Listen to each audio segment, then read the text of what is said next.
ఈ సీఎంలో 2004లోనే రాష్ట్ర ముఖ్యమంత్రిగా రాయలసీమకే చెందిన వైఎస్ రాజశేఖర రెడ్డి గారు ముఖ్యమంత్రిగా పగ్గాలు చేపట్టారు. అయితే ఆయన జలయజ్ఞంలో భాగంగా కూడా రాష్ట్ర వ్యాప్తంగా ఎన్నో ప్రాజెక్టులకు కూడా శ్రీకారం చుట్టారు. అందులో భాగంగా రాయలసీమలో కూడా అంద్రినివా, గాలేరు నగరి కంటిగుడి ఇలాంటి ప్రాజెక్టులకు కూడా శ్రీకారం. అవి ఇప్పటికీ కూడా పూర్తి కాలేవు, ఇంకా కొనసాగుతూనే ఉన్నాయి. అంటే ప్రస్తుత పాలకులు వాటిని పూర్తి చేసి ఆ ఫలాలను సీమవాసులకు అందిస్తారని మీరు భావిస్తున్నారా? అంద్రినివా, గాలేరు నగరు అనేది రాజశేఖర రెడ్డి గారు ప్రవేశపెట్టిన ప్రాజెక్టులు కాదు. ఆ రోజుల్లో మేము డిమాండ్ చేసింది ఏమిటంటే ఆ అనంతపురం అవసరాలు తీర్చడానికి కోసమని టీబీహెచ్ఎల్సికి ప్యారలల్ కెనాల్ కానీ టీబీహెచ్ఎల్సిని ఇంకా కొంచెం వెడల్పు చేసి ఎక్కువ నీటిని సరఫరా అయ్యేటట్టు చూడడం కానీ చేయమనేది ఒకటి. తర్వాత రెండోది ఏమిటి అంటే శ్రీశైలం కుడి కాలువను వెడల్పు పెంచి ఒకనాటి మెకంజీ పథకం ప్రకారము చిత్తూరు జిల్లాకు కూడా నీళ్ళు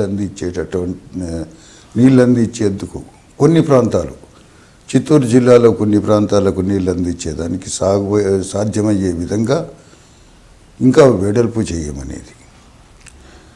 ఆ రోజుల్లో దానికి ప్రత్యామ్నాయంగా ఒక చీఫ్ ఇంజనీరు శ్రీరామకృష్ణ ఉన్నాడు. ఆయన సలహా మేరకు ఎస్ఆర్బిసి వెడల్పు చేయడానికి ప్రత్యామ్నాయంగా గాలేరు నగరి అని, టీబీహెచ్ఎల్సిని వెడల్పు చేయడానికి మారుగా అంద్రినివా అని 2 కొత్త ప్రాజెక్టులు ప్రవేశపెట్టినారు. అవి 2 నిరుపయోగమైన ప్రాజెక్టులే అనేది. అయితే రాజశేఖర రెడ్డి గారు వాటిని ఎందుకు కొనసాగించినారంటే వాటితో అంతకుముందే బాగా ఇవి పలాని చోట్లకు నీళ్ళు వస్తాయనేది ప్రచారం అయిపోయింది. ఆయన దాన్ని కాదని వేరే ప్రత్యామ్నాయంగా అవసరమైనటి చేసేటటువంటి సాహసం లేకపోయింది. తర్వాత రాజకీయాల్లో ఉండే నాయకులకు ఆల్రెడీ వచ్చిన ప్రచారాన్ని ఉపయోగించుకోవడానికి ప్రయత్నం చేస్తారే కానీ దానికి ఎదురీదేటటువంటి సాహసం చాలామంది నాయకుల్లో ఉండదు. నేను ఒక ఉదాహరణ చెప్తాను. సిసిల్ బీడి మిల్లీ అని 10 కమాండ్మెంట్స్ తీసిన ఫేమస్ హాలీవుడ్ డైరెక్టర్ ఉన్నారు. ఆయన నాకు తెలిసి ఆయన ఎథిస్ట్, అంటే దేవుని మీద నమ్మకం లేనివాడు. ఆయన 10 కమాండ్మెంట్స్ తీసినాడు.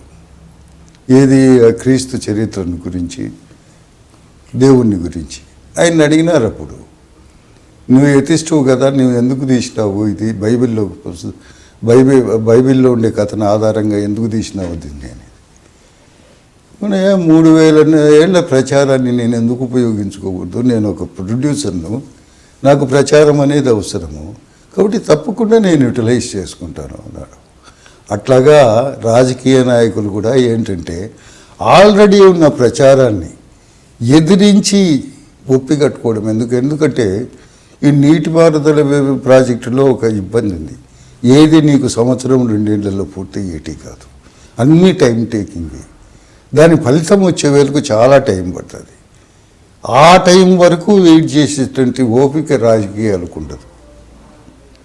అందువల్ల ఆల్రెడీ ప్రచారంలో ఉండే వాటి కోసమనే ఆయన ఆ రెంటిని అంతో ఇంతో ప్రయత్నం చేసినాడు తప్ప వాస్తవంగా అది ప్రయోజనం అనేది ఆ రోజు నేను వాటిని ఆమోదించలేదు, ఈరోజు కూడా ఆమోదించటం లేదు.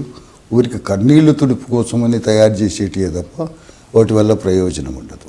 నేను మీ రమణారెడ్డిని, రచయితను, ప్రొద్దుటూరు మాజీ ఎమ్మెల్యేను. మీరు చూస్తున్నారు ఐ డ్రీమ్ న్యూస్.